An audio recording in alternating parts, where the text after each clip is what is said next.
You're listening to WCAT Radio, your home for authentic Catholic programming. Welcome to The Open Door, a show based on the words in Revelation, "I have left an open door before you, which no one can close."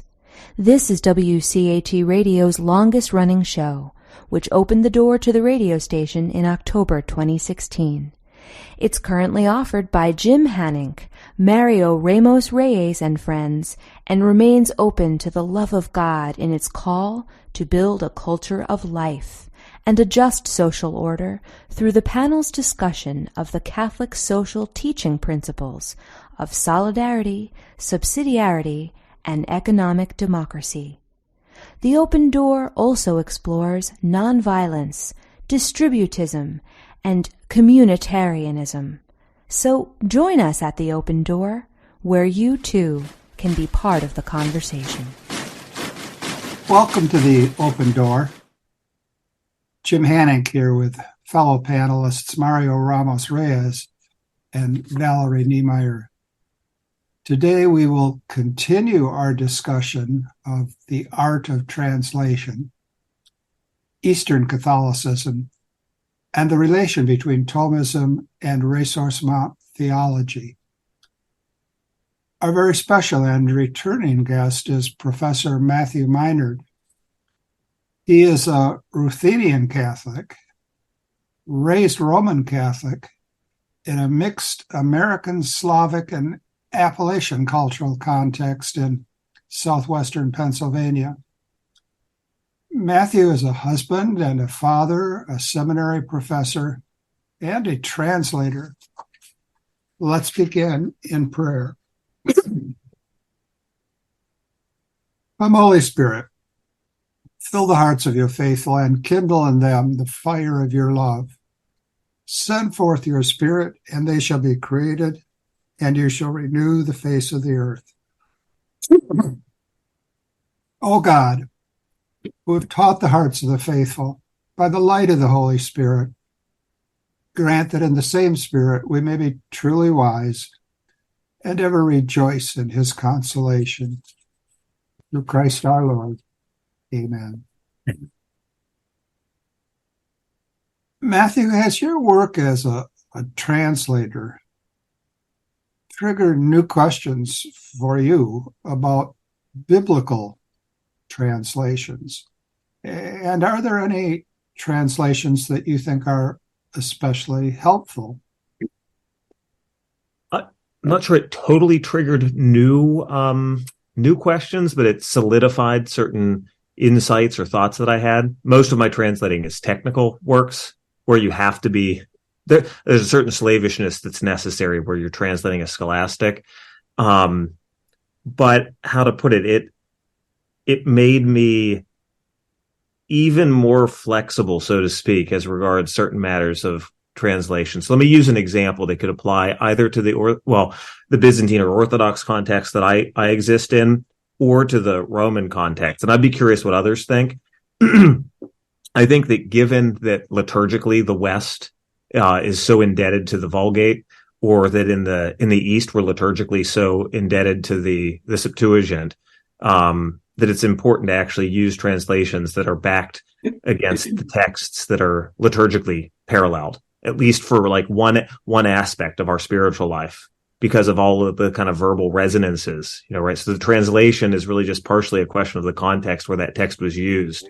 Some people would lose their mind because they would say, they'd give a heavy emphasis to the use of the Masoretic text or the Hebrew text for the Old Testament. But I think actually it's unfortunate that we Ruthenians use a Masoretic-backed text for our liturgical use, actually, because we're following the USCCB. We're using the NAB, at least in part. So, I just sort of a thought. Now, that's not necessarily to say that, there's not an importance to use then Masoretic text. I use the RSV. I'm not a real picky person. The RSV used to be used in the lectionary. It's what I kind of used when I was a monk, and that's what I've sort of stuck with. Same thing with, I will use the Grail translation of the Psalms because that's what I prayed for years as a monk. But I don't know, I'm a kind of pluralist on translations this way. But I do think that liturgical connection actually is very important because of the reception and use and prayer of the text and how it develops in the Christian churches. So I don't know if there's a thought someone might have about that. Well, it's not that we're thoughtless, but I'm not sure we even know the origin of all those texts. Do you want to enlighten us on those sources? So let's use just a very specific example. And so I'm going to have to put us into a context that actually I don't think that any of us live in. But if we were just to consider the old Roman form, I don't think anyone here is an attendee at the old Roman form. I don't know though. But in the old Roman form, the Vulgate of Jerome played such a role in the development of the old form of the liturgy that there are all kinds of things that are just shot throughout all the texts of the prayer life of the Roman Rite, that it's important to give a certain kind of preeminence to the Vulgate. Now, that being said, what does that mean then, the Vulgate into another language? Well, I mean, the Ramos-Reyes is a good example of a clunky translation that reads in English like Latin. So anyway, but in the Greek context, our background is to use the Greek translation of the Old Testament, the Septuagint. And so, there aren't really a lot of resources that way that I know of. The only full translation from the Septuagint that exists is an Orthodox Bible here in English. But that would be more in accord, at least for liturgical use. For prayer use, I can't say that I've added or changed anything. I've just stuck to the things that in my own life had been of influence, right? So hence the Revised Standard Version, and which is a little, has a certain, not literalism, but it has a certain stolidity to it. But then the Grail as well, which is somewhat paraphrastic in the it's what's used in the Liturgy of the Hours in the New Roman form. I use it for the Psalms because it's what I prayed for years. So there's just a way in which I enter into prayer more easily that way, even though it's a paraphrase. That clunky translation, which you mentioned, claims on its jacket cover to be the most literal. It may be the most literal from the Vulgate. It's like reading Latin and English. I used it. So here's an example from Translator. So when I translate things, it's like such a weird experience whenever you have authors citing scripture. Because sometimes, you have a French author who's using a French translation that's nuancing something. And so you find yourself either using an approved English translation that you then just have to nuance because you want to pull out what's in the French. Sometimes you just tell your reader that you're translating the French. Or like whenever I did De Revelazione of Garrigou, the Vulgate was so used that I just used the Ramos-Reyes almost throughout, even though I wanted to edit it and alter it. And make it less clunky. I just made an editorial decision that I'm sticking to one thing. I'm curious. My dad and my father-in-law both attended Conception Abbey for a period in their lives down in Missouri, and I know that they did a new translation of the Psalms for the sake of their singing of the Psalms, to make it more poetic, or I don't know. I'm curious. Tell me about, because it sounds like you've done a lot of praying, and I'm not sure how it related to the Grail. No, that is. So that's what's it, Dom Gregory Poland. They're either former or current abbot. Basically, I forget what the Grail came from now, because it's something in England, but the Grail Psalter was translated anyway for the sake of being able to recite it together, right? So there's actually a beat structure that makes it easier for a group to be able to recite it. It's the text is viewed with that. I think it's very important because sometimes I use the Melkite Catholic texts for my Liturgy of the Hours. I couldn't imagine praying it in public though, because I find it to be, it's literally much better, but it would be hard to recite because it doesn't have it doesn't fit the English. However, the Grail sort of became a paraphrase in places because it was really sacrificing a bit to try and get that recitability. So Dom Poland updated it. I can't remember if he was asked by the congregation in Rome or USCCB, but it was an official thing. And it's close to the Grail, right? So just he tweaked it because there's only so much you can do. But it's much easier to recite. So even though, there's an example. It's from I'm conflicted. It's from the Masoretic text. So it means it's from the Hebrew text. But if it's used in a Byzantine liturgy, in a sense, it's off because all these other things in the Byzantine liturgy are from the Greek. But that's so much easier to recite. So the fact that the Ruthenians used the Grail, it becomes tempting for me to want to, only use our texts for that. But the Melkites have better books, so I use them. Now, the Ronald Knox translation of the New Testament was coolly received, even though it was easily read. Yeah, I do own a copy because I had a friend who he was very much very pro that translation. But I can't. There's not much I can say. I'd have to go back and take a look at it. Yeah. All right then, Mario, could you take us forward? Well, talking about liturgy, we are witnessing it somehow over the past 30 years, the liturgical wars. My question is, how have Eastern Catholics reacted to these liturgical changes or confrontation in the church?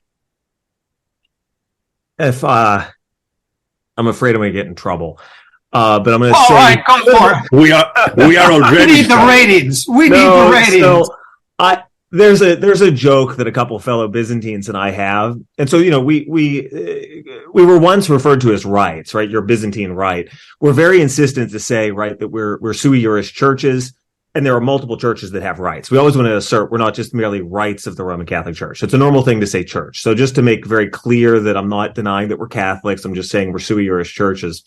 Some of us will even have a little hand signal like a hashtag. And we'll say that when it comes to the liturgy wars, hashtag not my church, sui juris church, not my problem.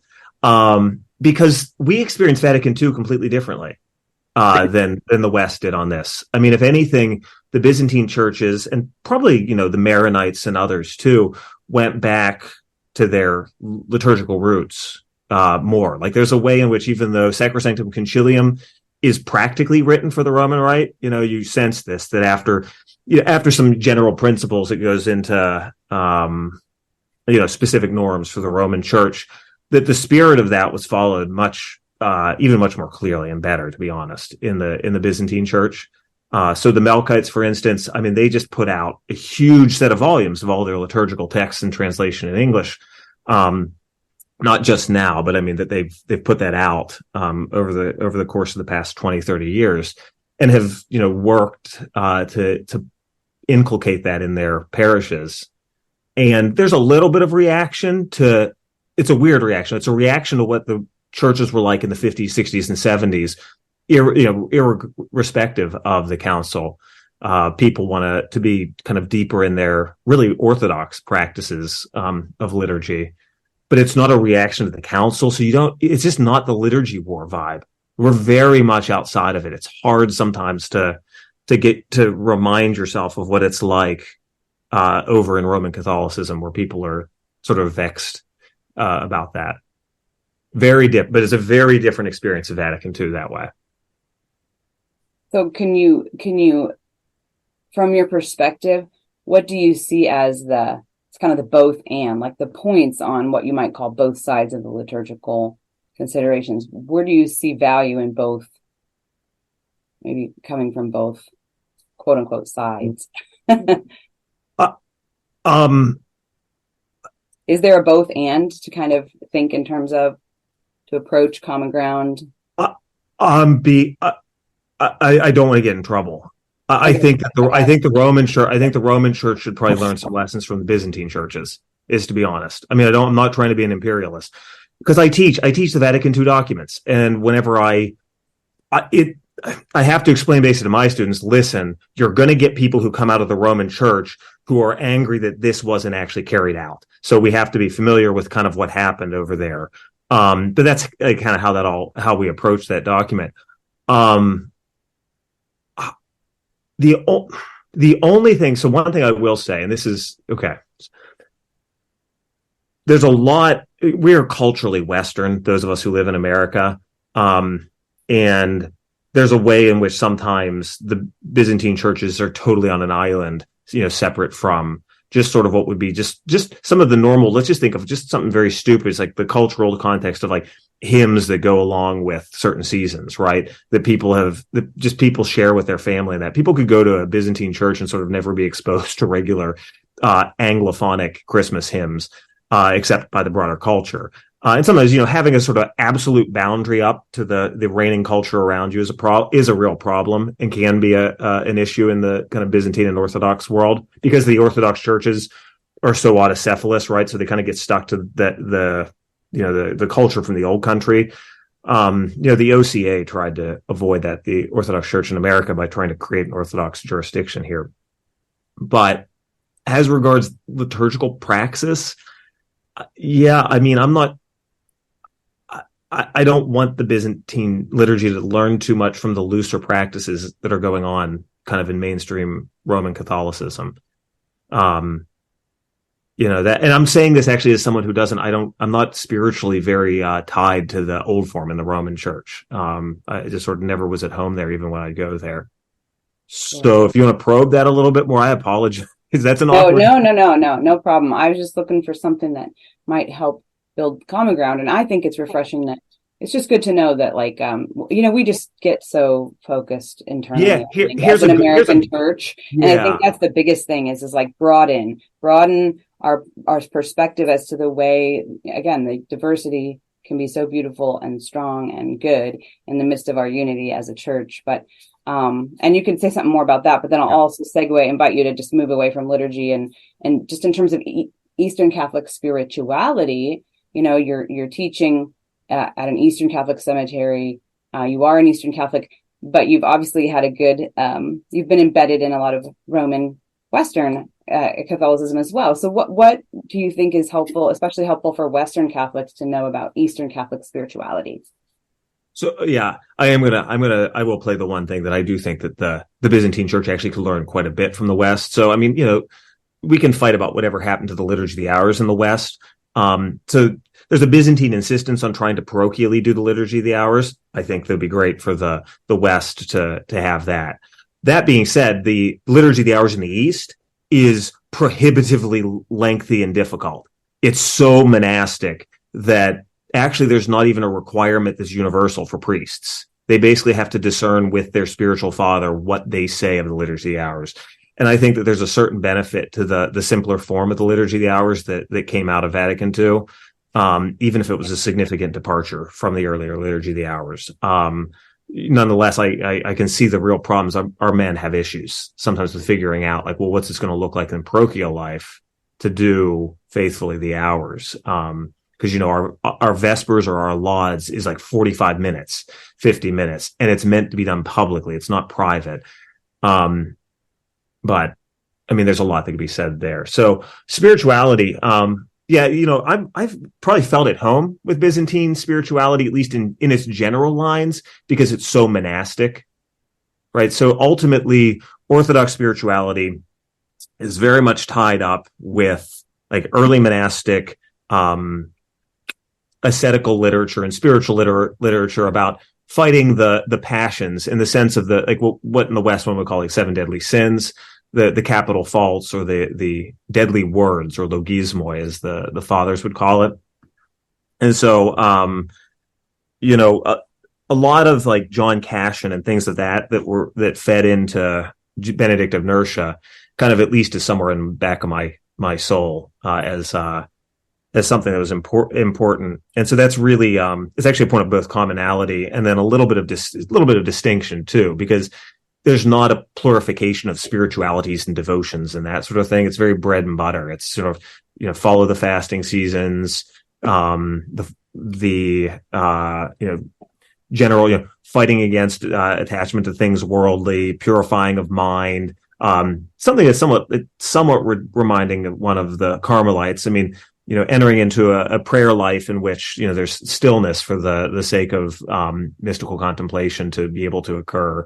And that is sort of the bread and butter, just rock basis of kind of Byzantine spirituality. You see it if you think even of like, well, what's the purpose of like Chotki's and the Jesus prayer? So, it's not a parallel to the rosary. It's really just a practice of continual prayer to basically silence the mind. in order to keep not silence in the sense of being dumb, but allowing the space for God to act. So that's what I would say that way, but it's a very monastic spirituality. And in that sense, it's another example though, where there's a weakness too, because the Orthodox world, which is always a reference point for us in the East, the Orthodox world, because of conquest by Muslims, becomes much more isolated, and it doesn't go through modernity the same way. And so modern man does have a need of a certain kind of various spiritualities, and the West has that strength, to be honest. It can create idiosyncrasies, but everything in Christianity creates idiosyncrasies, right? Read the Desert Fathers. They were also idiosyncratic. So, I think that that's actually a strength in the West, is the ability to not just keep answering with the same thing. Well, go do, go take your Chotki and work on, nepsis or stillness of mind. So yeah, anyway, those are just sort of my thoughts. So largely, I guess the word that's coming to mind is asceticism. Yeah. Asceticism is a stronger part of the culture there than it is in the West. Yeah, it's both. The American churches they have some of the same requirements as the Roman Catholics do, but like at our seminary, for instance, the public practice is, it's even stronger than what mine is. I eat meat, usually, unless there's someone comes up, like one day a week during fast seasons, got really sick. And I don't go full vegan until close to the end, if even, just because I got so sick. But still, nonetheless, we're kind of taught at the seminary publicly it's flat vegan, and I at least have the practice of vegetarian for the season prior to like Christmas and whatnot.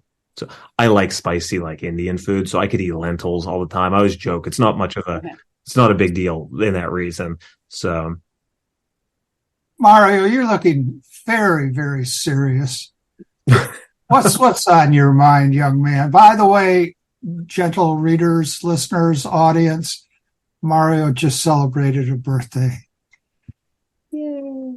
And his friends have said of him, quizás viejo, nunca anciano.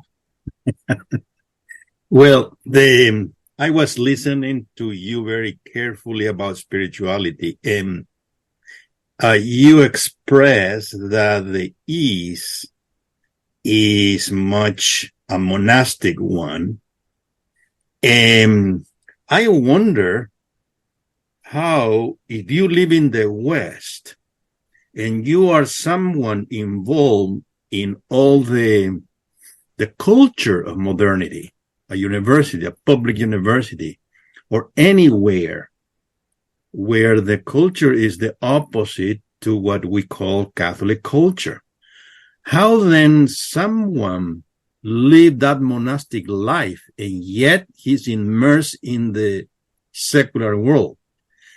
According to what I understand, correct me if I'm wrong, Vatican II opened precisely the window for new way of evangelizing the culture, and from there came lay movement whose spirituality is pretty much the opposite to a monastic one. Not the opposite, but they are very different. And I'm not going to get into what type of movement, but generally they approach to a different way, even prayer.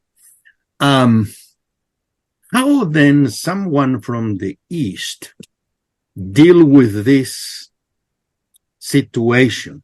Or, as I read a few authors, we need to somehow live in very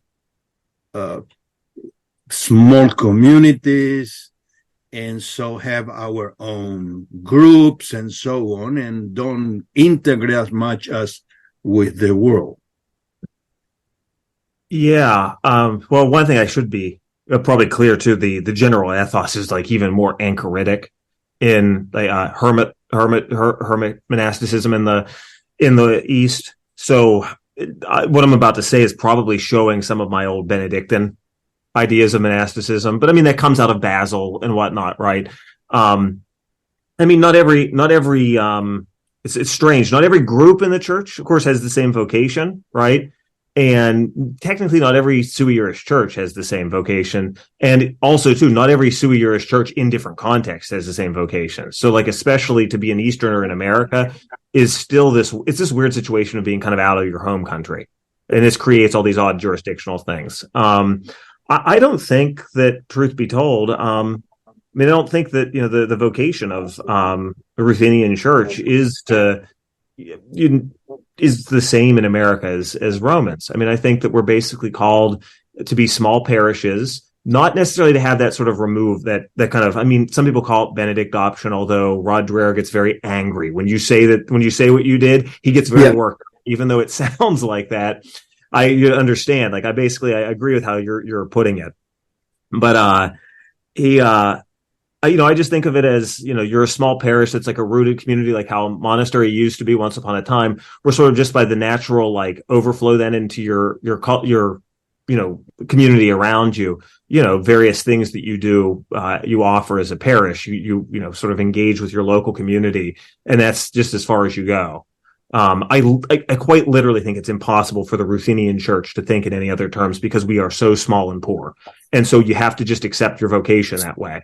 Right. Which is a kind of engagement, right, at the center of which would be the liturgical life of the parish. And then it just sort of everything else sort of like, naturally would develop out of that. Right.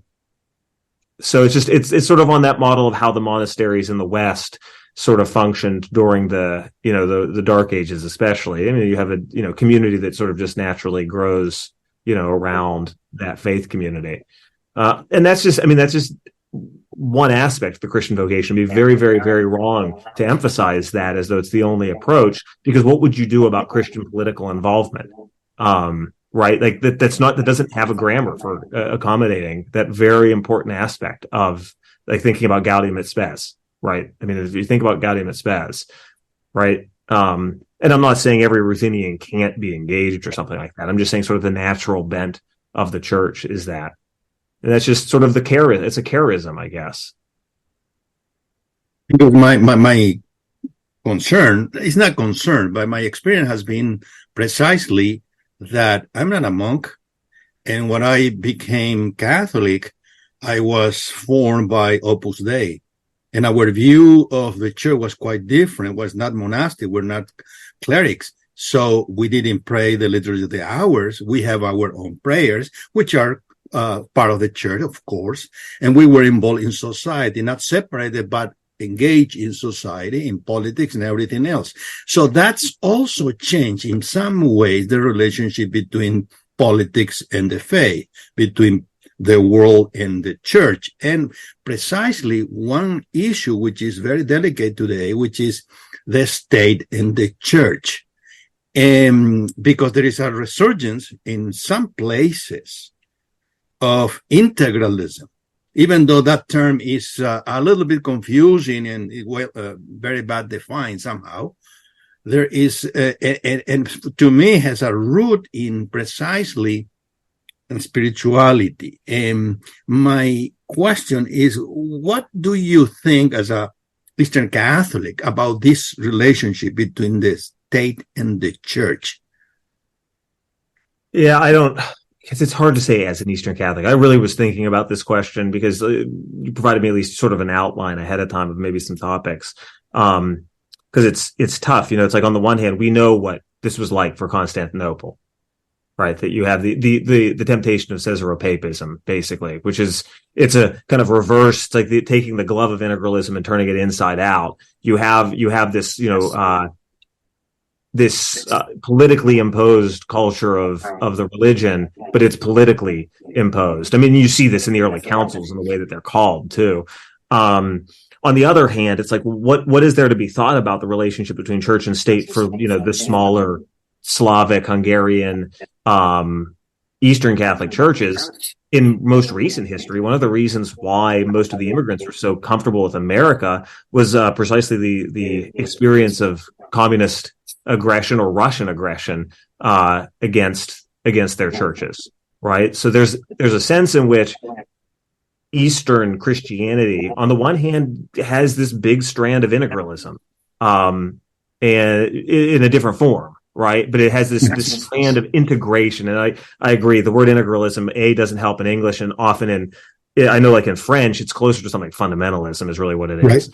But what we kind of are sociologically calling integralism now, you have a version of that kind of integrity of church and state very closely tied, sometimes to the point that you lose the definition of ends in Eastern Christianity. And on the other hand, in the sort of smaller churches, because of their historical suffering under, especially the Russians, but you could probably say the same thing for those who are under Muslim rule, but I don't quite know the history of like the Melkites in that regard.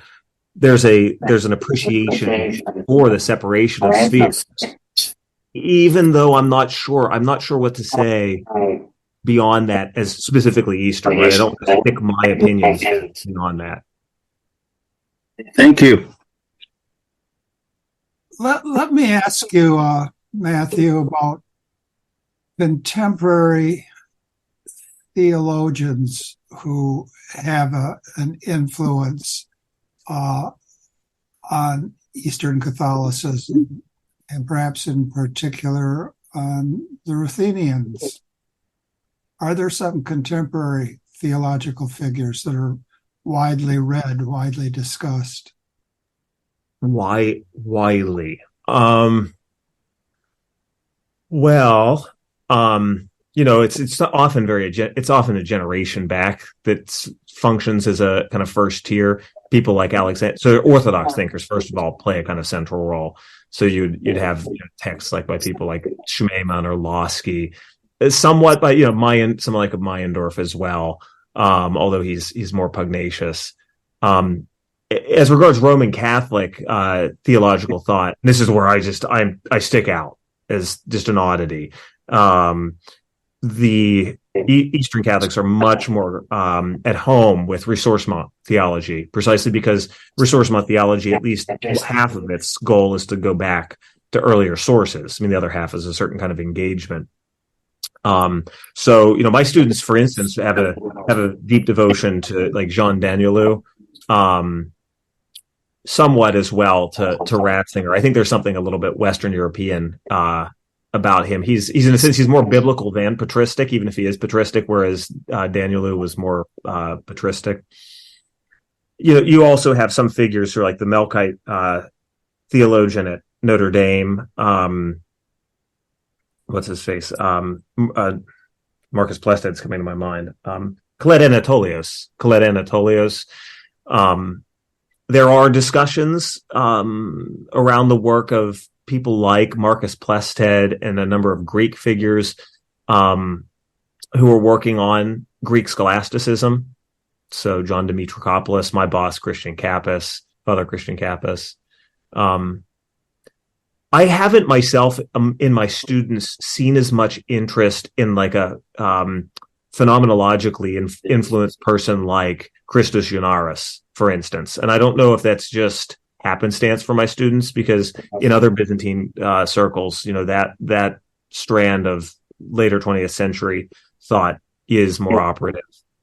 So, but it's a world in which having a scholastic like myself is always, I have to defend my existence, because they're far more communio, ressourcement, if they're engaging with Roman sources.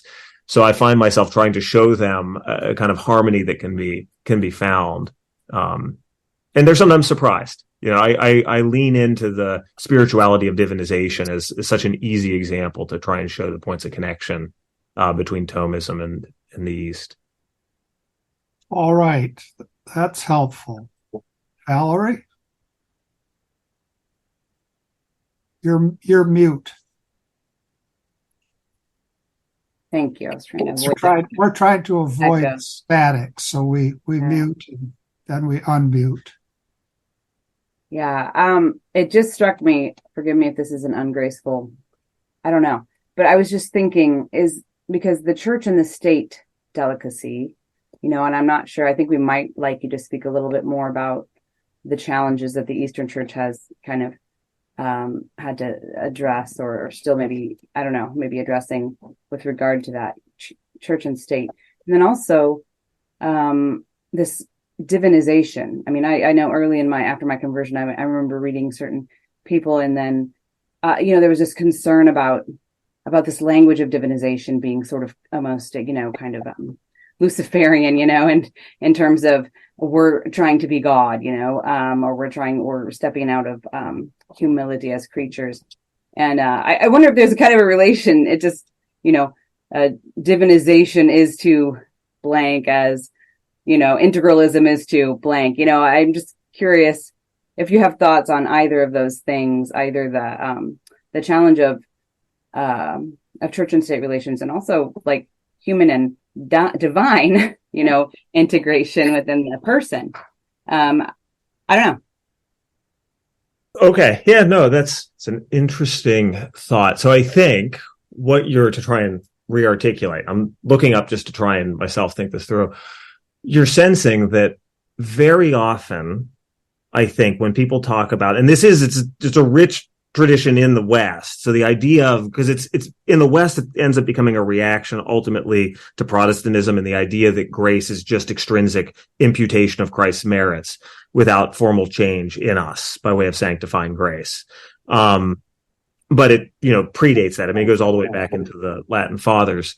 The idea that we really partake in the triune life, and that, by becoming members of Christ's mystical body, we really are members of, we receive our grace from Christ's headship, from his capital grace. And so there's this close connection between our life as Christians and Christ's life. In the 20th century, the great apostle of this, so to speak, is Columba Marmion, in my opinion. But one of the risks of this language is a kind of, we could call it spiritual monophysitism, that you fall into there only being, so to be a monophysite, right, is that there would be only one nature in Christ, because you'd basically have the divine swallow up the human. That this is a kind of risk to a sort of, I mean, not just divinization focused, but also monastic spirituality, that temporal ends, just as, Maritain, Journet, others were very insistent on pushing back on this, even though they had profoundly contemplative souls. The temporal ends tend to just fade away, and the spiritual just instrumentalizes the temporal. That the temporal exists just to be an instrument for basically eschatological ends, which is an interesting error, because it's the flip side of a kind of liberation theology, actually, that would have temporal ends mediate salvation, although that in the end becomes just intratemporal. But it's kind of like how, like, a pseudo-supernaturalism is a kind of naturalism. It kind of wraps back around. So I think the analogy you're seeing is that a poorly articulated theology of theosis is just or falls into the pitfalls of a poorly articulated theology of the relationship between church and state, precisely because you have to deal with the relationship between grace and nature in the case of theosis, or the supernatural eschatological ends of the church, and the natural ends of human culture, politics, etc., that fall to the real and true and non-instrumental order, which is that of the temporal, as our natural end in history. And I think the integralists are you have to be very careful, because there are lots of different, it's like, who's integralism, right? There's so many different types, but there's a risk that's kind of baked into a lot of the discussion, where you sometimes don't feel that temporal order has its own, as Maritain would say, infravalence. It's an end that's real. It's not just instrumental. There's the indirect authority of the spiritual over the temporal really seems to be just a wink and a nod toward a kind of full integration of everything natural into the supernatural, in a way that denies the real consistency of the natural order. The natural order has an obediential potency to the supernatural order. It's not just a question of two tiers, right? We don't want to have two tiers as though we're just stacking one on top of the other. But nature is quite real. And it's not just a kind of vacuole that awaits the supernatural. So, yeah, I think there is a parallel. I mean, that's just me musing out loud, but I think you're seeing something very important there. Well, thanks for allowing me to muse out loud and continuing to muse out loud with me. I think it's an interesting connection that I'd like to explore further. I'll give an example of where this plays out theoretically is in some of these debates over the Thomists hold that with grace we not only get the theological virtues but also infused Christian moral virtues. There are certain theologians who basically say that with grace the acquired natural virtues sort of go latent. They've got different ways of talking about it, but you basically would have the claim that there are no acquired moral virtues that are operative. To which I just say, when you're politically active, what's the formal object of your action, right? Is it supernatural or is it natural? And you have to answer that. So, I mean, I do think this is kind of a perennial thing that comes up on these questions of, nature and grace in the moral life, which then it doesn't surprise you that it's going to come up in the moral political domain as well. Right. Can I follow? You mentioned Maritain. What was his relationship, or what he opened to the new theology? Is there any indication about that? Yeah, this is something I was trying to think about, because I'm sure you can find, footnotes where there's, something that's said that's not negative. He was clearly concerned during the 1940s when the whole debate occurred. There were letters between him and Charles Journet about significant concerns regarding a kind of hauteur, like a haughtiness by the Jesuit fathers who were kind of in, we won't say dialogue, they were kind of like a cross-firing debate between some Dominicans and the Jesuits at the time.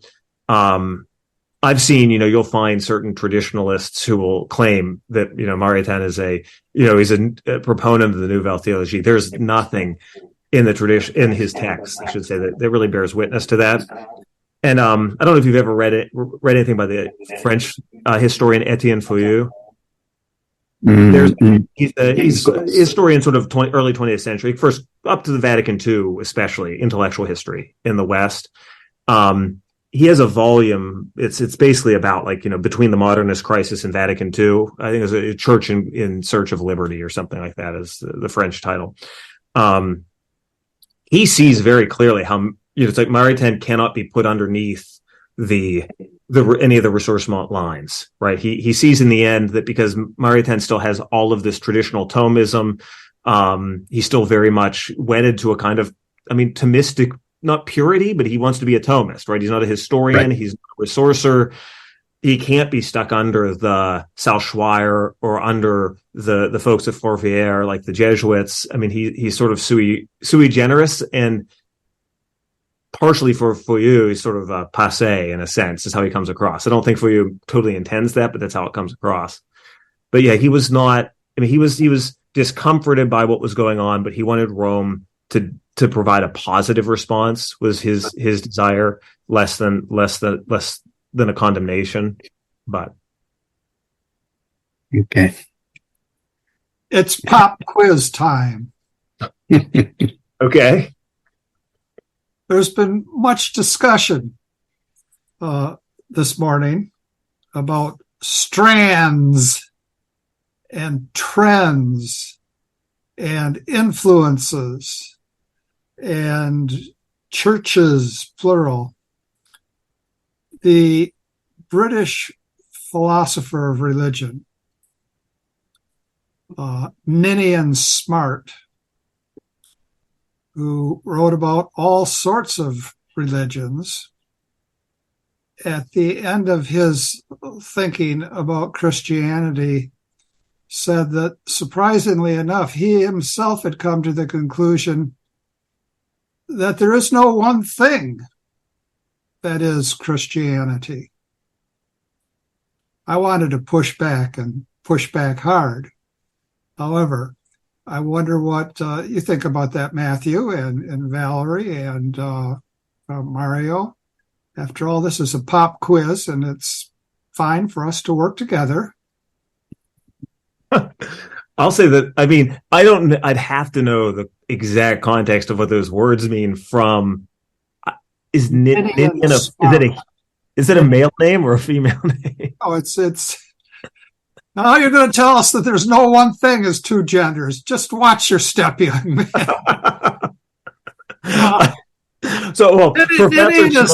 Ninian is like Nigel. It's a British first name.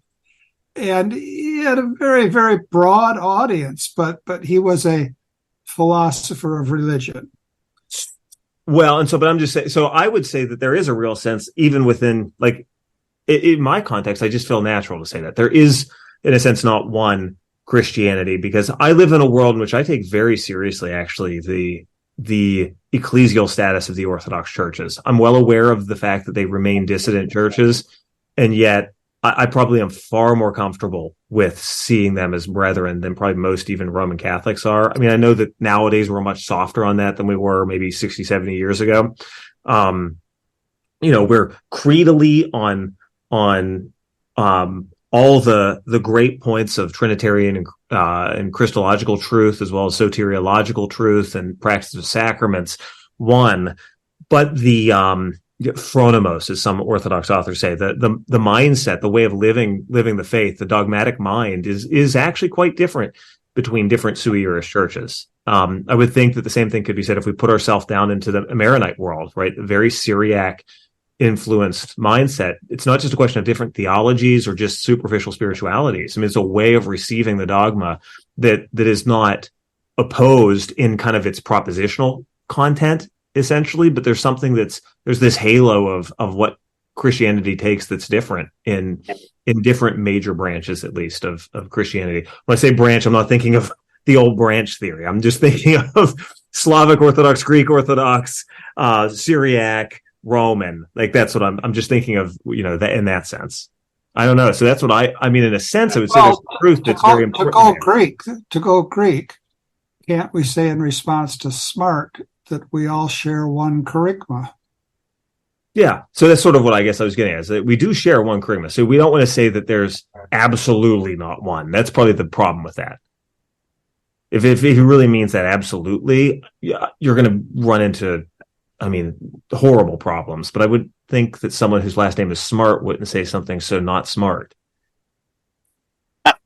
See, I knew he would like that. What's in the name? What's in the name? Now, moving past this pop quiz, we have merely 10 minutes left to get down to some theopraxis. Tell us about Maritain, politics, and your take. This is a trifecta. And your take on what we take to be the cutting edge, the American Solidarity Party. You have 10 minutes, young man. 10 minutes. What? So, I am less. This is where I knew I was like walking into the room of deep devotees, and I think you might have even been the one who's received the biggest, at least in California, I think the biggest voting share for American Solidarity Party. Don't think that didn't cause financial difficulties. I never said anything like that at all. Go ahead. Yeah, I think that what the American Solidarity Party is basically hitting at is the failure of, it is the failure of the parties in America. Some people grandstand about it being a problem of failure of liberalism, and it partially is. Classical liberalism is a very problematic framework when it's absolutized, and we're living in sort of the world of that framework, whether it goes in a more progressivist direction or in a more fusionist libertarian direction. That's what we're kind of stuck with. And so the American Solidarity Party is definitely addressing the fact that, let's be honest, as Catholics, we find ourselves like completely stuck without being able to even live the teaching of Gaudium et Spes in a way that we feel like it's completely real. We feel like we're just getting scraps whenever we're trying to fight for things politically. It's part of the game of politics is doing that. Here's the problem. We all of us have heard sermons and read columns and so forth that say that Catholics aren't at home among Republicans, and they're not at home really among Democrats. And now we have the answer. They're at home with us in the American Solidarity Party. And yet, I hardly never have I heard in a sermon, Catholics aren't really at home with Republicans or Democrats, and so why don't you look into the American Solidarity Party? I mean, it's just so commonplace to be told that we're not at home anywhere, and so very, very rare to have any acknowledgement of where we could be at home. Would you like to comment on that? Yeah, I mean, I guess I myself think that's a deficiency and a problem. I think that's an example of actually where the indirect authority of the church can play a role here, right? It's the moral suasion that's actually necessary out of justice for the church to influence matters political. But in the American context, people have such a problem even thinking of that. People start crying foul. It's so much easier, right, to say we're not at home here or there, so then therefore I'm not promoting something. I don't know. I mean, I would like to ask, and I am not asking this because I'm saddened by the state of all things right now. So this is not coming from a place of adversarialness. What would you say to people whose response is this is just failed in this system? You have to just try and influence the system as it stands. That's up to you. It's up to you to answer that question. She smiles. But no. Pleading technical difficulties. That won't do. I missed that you called on me. I didn't hear my name. Sorry. All right. Well, I mean, the system. I didn't call on you. I just urged you to respond to Matthew's question. I tend to say I only have so much. I have a finite amount of time, energy, money, money. Yes. To put towards the political project as a citizen, and I'm going to put it where I feel that it can be most fruitful. Not so much by won elections, but by affecting the conversations people are having, hopefully affecting the culture, hopefully putting some pressure on people to become less polarizing, etc. So it's all about like incremental, maybe not measurable. For me, that's why I commit to it. But I realize we have to get into modes that in order to compete politically, I don't know. It's a hard thing to discern as to whether it's worth pursuing, but I think it is, because we're citizens in the world. And to be clear, that is a good justification. That was not meant to be adversarial. Like I'm not saying totally. I understand. Everybody has to answer that question, because that's the question. That's the burning question, is with regard to the ASP.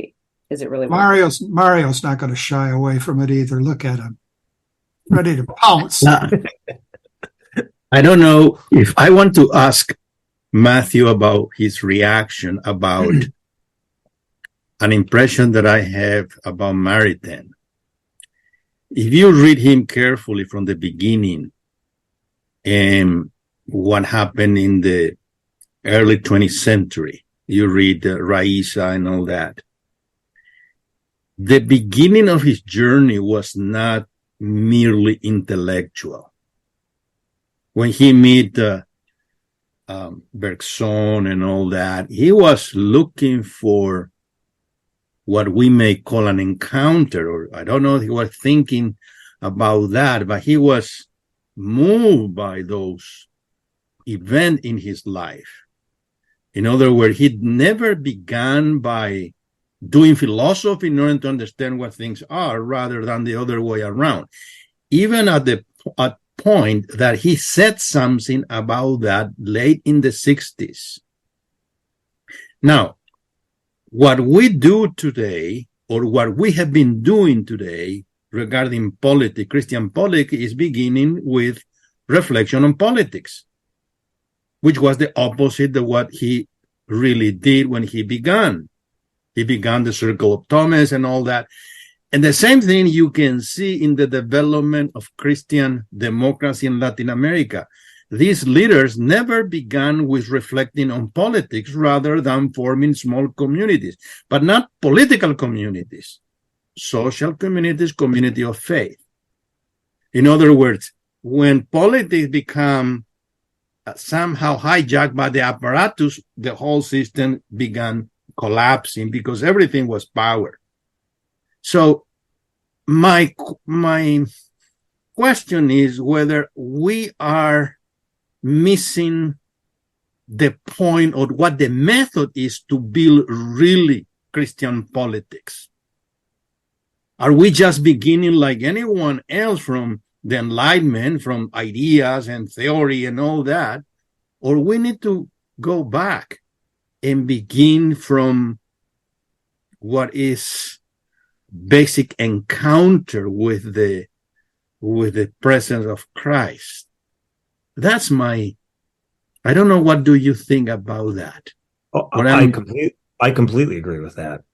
I think that actually that's the nut that's actually, trying to be expressed by someone like Dreher and the Benedict option, even though I have my opinions on how it's done. Like, you're sitting aside. Right. It's a different. I think that there is, but still that there's a truth that's sort of like that in the end is what people sort of catch sight of is that fact. It's very tempting to fall into some form of politique d'abord, right? To go to politics above all else. And so there's a way in which some of the discussion, even here, it's a good kind of self-critique, parallels with like the integralists are doing. We're going to solve the problem of the culture and Christianization by way of political means. Think about that theme in Mare Tendo throughout. It always is coming up about the poverty of means. Right. Well, that's partially what he's getting at. Then the poverty of means reflects itself in this kind of, this encounter with, the mystery of our vocation is kind of where it first starts, we could say, for him. Even he's not even thinking in those terms, right? But it's sort of the mystery of, well, why live, right? And then it builds itself out into then like the circles that he has, the community, the people he influences directly. I think that there's no other way to work, because we tend to think we have to fix things macro whenever we only live exactly where we're at. That's the monk in me, is the stability and rootedness and a kind of, commitment to where you are vocationally, where Providence has assigned you, is the way to slowly, work the culture, right? It wasn't by setting out on a plan to Christianize culture that Benedictinism, to a degree, it's a bit of romanticism, but if you'll permit it, that Benedictinism over the course of centuries in the West created at least a kind of general milieu of a kind of, Christian culture. You don't set out to create a Christian culture. It just happens as a kind of byproduct. That's what my novice master would always assert. He'd make that point over and over again, that it wasn't the purpose of Benedictinism to create the culture that it created, but it was a byproduct from seeking the one thing that was first in this stable community. Right, of the brothers who live together in unity. So I think I'm in, just from maybe different vocabulary and different focus, because I'm not as politically engaged. I share, I think, the same thought that you have there. Along with the kerygma, we all certainly share the gospel. And the gospel for today is a short gospel from Luke. Jesus said to the crowd, "They will seize and persecute you. They will hand you over to the synagogues and to prisons, and they will have you led before kings and governors because of my name. It will lead to your giving testimony. Remember, you are not to prepare your defense beforehand, for I myself shall give you a wisdom in speaking, that all your adversaries will be powerless to resist or refute. You will even be handed over by parents, brothers, relatives, and friends, and they will put some of you to death. You will be hated by all because of my name, but not a hair on your head will be destroyed. By your perseverance, you will secure your lives. Come, Lord Jesus, come." Thank you. Thank you very much. Take care. Excellent. Have a blessed day. Thanks for all the time, both of these interviews. No, thank you to all of you too. God bless. Hello, God's beloved. I'm Annabelle Mosley, author, professor of theology, and host of Then Sings My Soul and Destination Sainthood on WCAT Radio. I invite you to listen in and find inspiration along this sacred journey we're traveling together to make our lives a masterpiece and, with God's grace, become saints.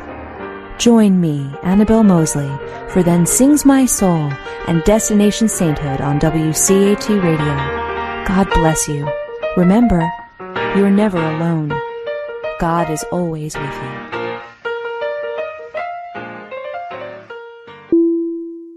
Thank you for listening to a production of WCAT Radio. Please join us in our mission of evangelization.